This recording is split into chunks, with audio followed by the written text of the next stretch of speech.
नमस्कार दोस्तों, आप सभी का बिहार टीचर 2.0 के प्रैक्टिस सेट की इस वीडियो में एक बार फिर से हार्दिक स्वागत है। बिहार शिक्षक भर्ती के द्वितीय चरण के लिए प्रैक्टिस सेट चल रहा है और साथियों आज के इस प्रैक्टिस सेट में हम लोग जीएस के प्रश्नों का प्रैक्टिस करेंगे और आज है प्रैक्टिस सेट नंबर 16।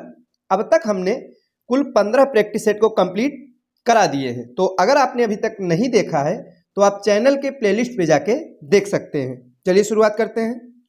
आज का हमारा पहला प्रश्न है कि निम्नलिखित कथनों पर विचार कीजिए। दो कथन दिए गए हैं, हमें बताना है कौन सा इनमें से सही कथन है। पहला है कि वैदिक काल में मूर्ति पूजा का प्रचलन नहीं था। साथियों, जो मूर्ति पूजा का प्रचलन है वो वैदिक काल में नहीं था, किंतु प्रतीकों की पूजा का प्रचलन था।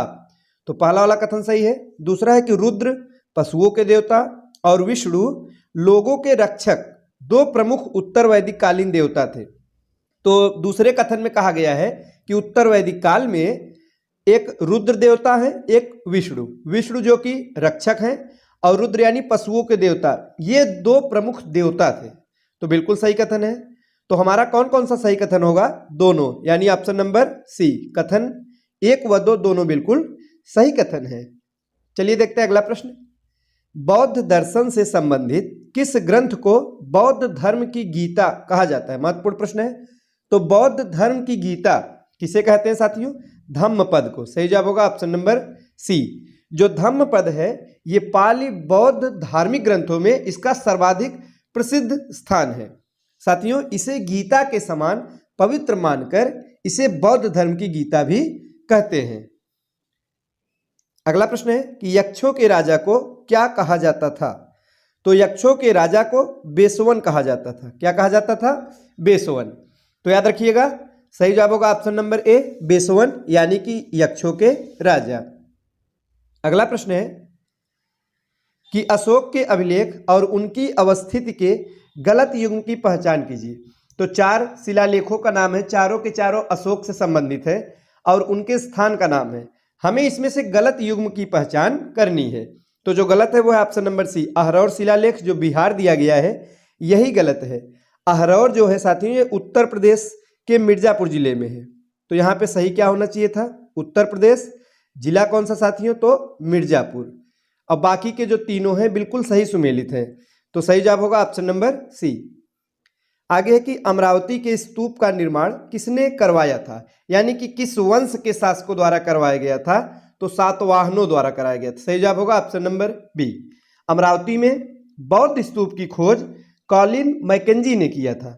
साथियों, इस स्तूप का प्रारंभिक निर्माण मौर्य काल में सम्राट अशोक द्वारा कराया गया था, लेकिन इसका पुनर्निर्माण और महास्तूप का निर्माण सातवाहनों द्वारा कराया गया था। इसलिए सही जवाब होगा ऑप्शन नंबर बी।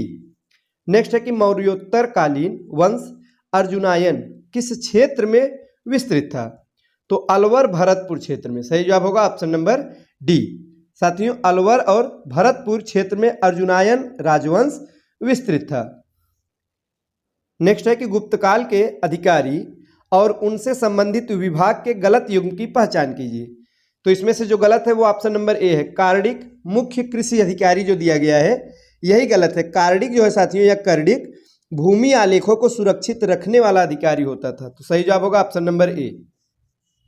अगला प्रश्न है कि अलाउद्दीन खिलजी के आंतरिक सुधारों के संदर्भ में निम्नलिखित कथनों पर विचार कीजिए। तो साथियों, 2 कथन दिए गए, हमें बताना है कि इसमें से कौन सा कथन सही नहीं है। तो चलिए देखते हैं। पहला है कि उन्होंने पारंपरिक ग्राम अधिकारियों को उनके पारंपरिक विशेषाधिकारों से वंचित करके उनकी शक्तियों पर अंकुश लगाया था। पहला वाला हमारा सही है। दूसरा है ग्राम प्रधान को सीधे काश्तकारों से भूमि कर वसूल करने का अधिकार प्राप्त था, ऐसा नहीं है। दूसरा वाला जो कथन है साथियों ये गलत है। सही जवाब होगा ऑप्शन नंबर बी, दूसरा वाला कथन हमारा सही नहीं है। नेक्स्ट है कि निम्नलिखित में से किसमें घोड़े के नाल के आकार की मेहराब सर्वप्रथम प्रयोग में लाई गई थी? तो साथियों अलाई दरवाजा में। सही जवाब होगा ऑप्शन नंबर ए। तो अलाई दरवाजा किसने बनवाया था? इसका निर्माण जो है अलाउद्दीन खिलजी के द्वारा करवाया गया था। आगे है कौन सूफी संत योग पद्धति के बड़े समर्थक थे जिस कारण उन्हें योगी सिद्ध भी कहा जाने लगा था? तो ये कौन थे साथियों? तो निजामुद्दीन औलिया को ही कहा जाने लगा था। ये योग की प्राणायाम पद्धति के बड़े समर्थक थे और इन्हें जो है क्या कहा जाने लगा था? योगी सिद्ध कहा जाने लगा था। चलिए देखते हैं अगला प्रश्न। इनमें से कौन नूरजहां गुट अथवा जुंटा गुट में शामिल नहीं था? तो साथियों जहांगीर, यानी ऑप्शन नंबर डी। नूरजहां ने अपने परिवार के सदस्यों का एक समूह बनाया था जिसे जुंटा के नाम से जाना जाता है और इसमें साथियों जहांगीर को शामिल नहीं किया गया था। जहांगीर जो है राजनीतिक रूप से प्रभावित करना था, इनको जुंटा का उद्देश्य था प्रभावित करना, इसीलिए ये शामिल नहीं थे। आगे कि सरकी वंश के किस राजा ने मैथिली भाषा के प्रसिद्ध कवि विद्यापति का संरक्षण प्रदान किया था? तो विद्यापति को संरक्षण किसने प्रदान किया था? तो इब्राहिम शाह सरकी ने। किसने साथियों? जौनपुर का सरकी राजवंश है और इसमें जो है एक साहित्य और कला के महान संरक्षक एक शासक था, उसका नाम था इब्राहिम शाह सरकी। इसी के द्वारा विद्यापति को संरक्षण प्रदान किया था। नेक्स्ट है कि निम्नलिखित में से कौन से मुगल प्रांत के उत्तराधिकारी राज्य थे? तो साथियों अवध, बंगाल, हैदराबाद, ये तीनों थे। मैसूर नहीं था। सही जवाब होगा ऑप्शन नंबर बी 1, 2 व 3।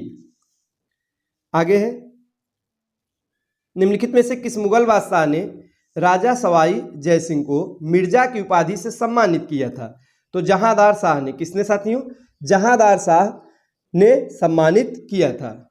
आगे है निम्नलिखित में से किसने टीपू सुल्तान के विरुद्ध निजाम एवं मराठों के साथ त्रिपक्षीय संधि संपन्न की थी? तो लॉर्ड कॉर्नवालिस ने ऐसा किया था। अगला प्रश्न है 1857 के विद्रोह के बाद ब्रिटिश सरकार ने निम्नलिखित में से किस प्रांत से सिपाहियों का चयन नहीं किया था? तो मध्य प्रांत से। कहां से साथियों? 1857 का जब विद्रोह हुआ तो इसके बाद ब्रिटिश सरकार ने गोरखा, सिख, पंजाबी और उत्तर प्रदेश से सिपाहियों का चयन किया और मध्य प्रांत से चयन नहीं किया, क्योंकि अवध के यानी मध्य प्रांत के जो सैनिक थे वे विद्रोह के समय सर्वाधिक इन्हीं की संख्या थी, तो इसीलिए विद्रोह के बाद इनकी संख्या घटा दी गई और इनकी जगह पे क्या किया गया? पंजाबी एवं गोरखा सैनिकों की वृद्धि की गई। नेक्स्ट है कि ब्रिटिश भूमि व्यवस्था का पिता किसे कहा गया? तो मार्टिन बर्ड को। किसे साथियों? मार्टिन बर्ड को ब्रिटिश भूमि व्यवस्था का पिता कहा गया क्योंकि उसने ही लगान वसूल करने के लिए सर्वप्रथम मानचित्र एवं रजिस्टर का प्रयोग किया था। आगे है निम्न में से कौन भारत में मजदूर संघ आंदोलन से जुड़े थे? तो साथियों बीपी वाडिया और एनएम जोशी, ये दोनों जुड़े थे। सही जवाब होगा ऑप्शन नंबर डी 1 व 2। अगला प्रश्न है कि अंग्रेजों के विरुद्ध खासी विद्रोह का नेतृत्व किसने किया था? तो सही जवाब होगा option number B Tirath Singh ने किया था। साथियों खासी विद्रोह असम तथा मेघालय के पहाड़ी क्षेत्रों में हुआ था। कब हुआ था? 1829 ईस्वी में हुआ था। नेतृत्व तीरथ सिंह ने किया था और इस विद्रोह का जो कारण था वो ये था कि अंग्रेजों द्वारा खासी जनजाति के लोगों को जबरदस्ती मजदूर के रूप में भर्ती किया जा रहा था उस समय, इसीलिए यह विद्रोह हुआ था।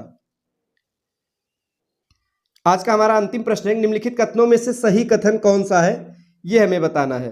साथियों पहला है कि चार्ल्स वुड डिस्पैच को भारतीय शिक्षा का मैग्ना कार्टा कहा गया है। बिल्कुल सही है, भारतीय शिक्षा का मैग्ना कार्टा वुड डिस्पैच को ही कहा गया है। दूसरा है कि शिक्षा का अधोमुखी निस्यंदन सिद्धांत लॉर्ड ऑकलैंड द्वारा प्रतिपादित किया गया था।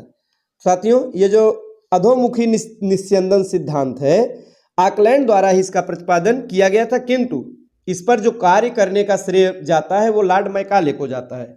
दूसरा वाला सही है। तीसरा है हंटर कमीशन लॉर्ड रिपन के समय गठित एक शिक्षा आयोग है। यह कथन भी बिल्कुल सही है। इस प्रकार से तीनों कथन सही है और हमारा जो सही जवाब होगा वो होगा ऑप्शन नंबर डी 1, 2 और 3, तीनों बिल्कुल सही कथन है। तो साथियों ये थे आज के महत्वपूर्ण प्रश्न। तो आगे के प्रश्नों को हम नेक्स्ट प्रैक्टिस सेट में देखेंगे। आज के लिए बस इतना ही। धन्यवाद।